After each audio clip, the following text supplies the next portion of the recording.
तसव्वुर कीजिए, गौर कीजिए कि इब्राहिम अलैहिस्सलाम ने किस जज्बे से अपने लख्त जिगर नूरे नजर इस्माइल अलैहिस्सलाम की कुर्बानी का इरादा किया था।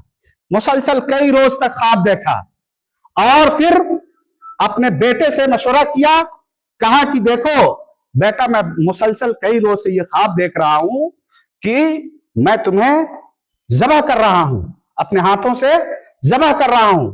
हमें मालूम है कि अंबिया किराम का ख्वाब सच्चा हुआ करता है। रुयल अंबिया हक़्क़ुन, अंबिया किराम के ख्वाब सच्चे होते हैं।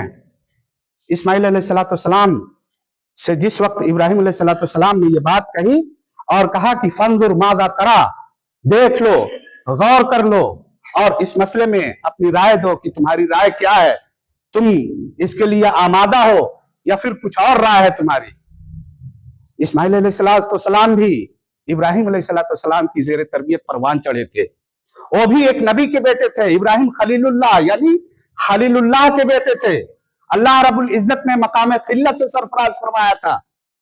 इब्राहिम अलैहिस्सलाम ने जिस वक्त ये बात पूछी, उसी दम इस्माइल अलैहिस्सलाम ने जवाब दिया और कहा, या अबतिफ अल मा तुअमर सतजिदुनी इंशाअल्लाहु मिनस साबिरीन, कि अब्बू जान, अल्लाह रब्बुल इज्जत का हुक्म है और उस हुक्म के ताल्लुक से आप हमसे पूछते हैं